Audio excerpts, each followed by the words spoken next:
Apple has a new app for sending out party invitations. Even though the world already has plenty of party invite apps, yeah, Apple's crashing the party invite party with its own spin on the tool. I have tested the app for a bit, and there are cute features, but also you might run into some little hiccups that could be weird to your guests. So I invite you to watch this video before you start spamming your friends with event links. Yes, there is one more app to download this week. Your favorite Apple show host has tips for you on making Apple invites and some advice on if you're sending it to people without Apple accounts. I'm Bridget Carey, and this is One More Thing. For starters, not everyone can make an Apple invite. Sorry to be a party pooper right at the start, but it requires an iCloud Plus account. And iCloud Plus is when you pay monthly for iCloud storage that goes beyond the basic 5 gigs of free storage. Apple likes to throw in perks if you pay for iCloud Plus, and the ability to make unlimited Apple invites is now one of those perks. So yeah, Apple is probably hoping to drive more subscriptions to iCloud Plus. This new tool is also Apple's way of giving more love to its own calendar app. But you don't need an Apple account to RSVP to an event or see the event details. You don't have to worry if guests have Android phones. They just interact with the invitation on a website if they don't get the app. What makes an Apple invite interesting is that it ties into a lot of Apple services like Apple Maps and Weather, along with shared photo albums and music playlists. And for the graphics, you can pull from your own photos, use some of their basic templates, or get fancy with Apple Intelligence and make art with Image Playground. So let's say you're throwing a get-together for the big sports ball thing that's happening, and you want to make an invite with Apple's AI. You better specify, though, that it's American football. Yeah, that's better. Put in the event location and it gives you the weather and the map to the event. You throw in some details and that's all there really is to it. But after messing around with it a bit, I learned a few lessons in the sharing process. So here are 5 tips to know before sending out an Apple invite. First off, you can change your display name for each event, no matter if you are a host or a guest. Maybe I'm Bridget Carey for some parties, but I'm Aunt Bridget to some family. And if my kids get a birthday party invite from their classmate, I can put my kid's first name as the RSVP, or put both of our names to make it easier on folks keeping track of who is coming. But you can be as private and mysterious as you want here for the display name.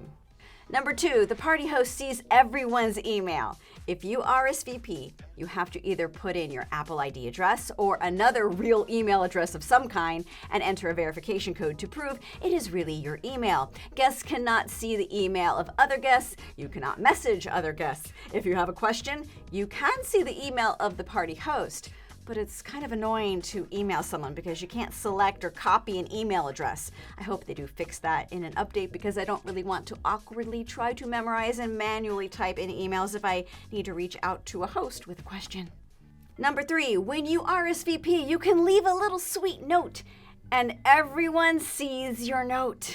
The host cannot reply to you, and the host cannot hide your message. So it could be awkward if you send something personal in the reply. Don't make it weird. Replying to an RSVP is not a place to ask party questions, even though that's the first thing everyone was doing in my tests.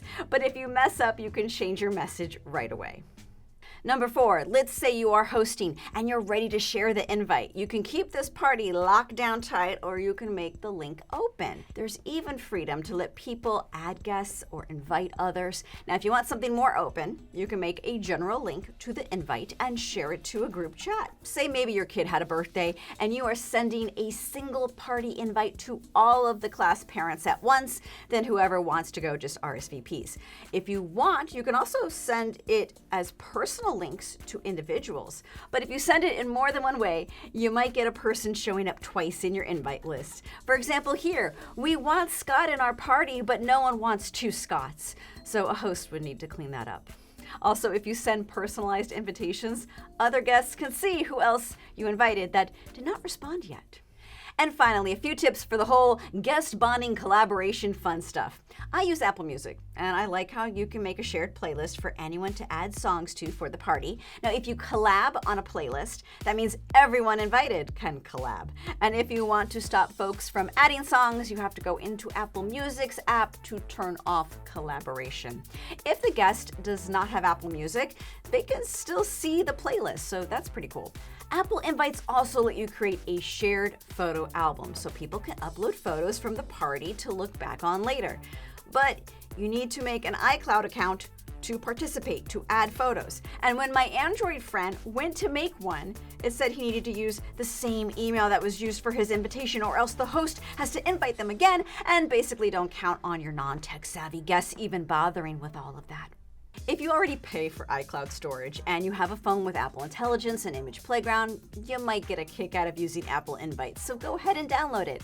But there are so many other ways to send a modern event invite. A lot of folks like Partiful, which is free, and it works with many calendars and many operating systems, all the same. I haven't used Partiful because I'm weird and I like printing out actual cards to hand out, which makes me wonder about the future of this app. Will there be updates? I would love a PDF version of the invites we create so I can print it on cardstock. And that idea isn't so far out because Apple used to have a cards app that printed actual paper and sent it in the mail. Will there be easier ways for hosts to answer guest questions? And will Tim Cook use this app to invite press to a March event for the new spring Apple products? RSVP is yes, please. I invite you to share your thoughts about the app in the comments, and I'll catch you next week for one more thing.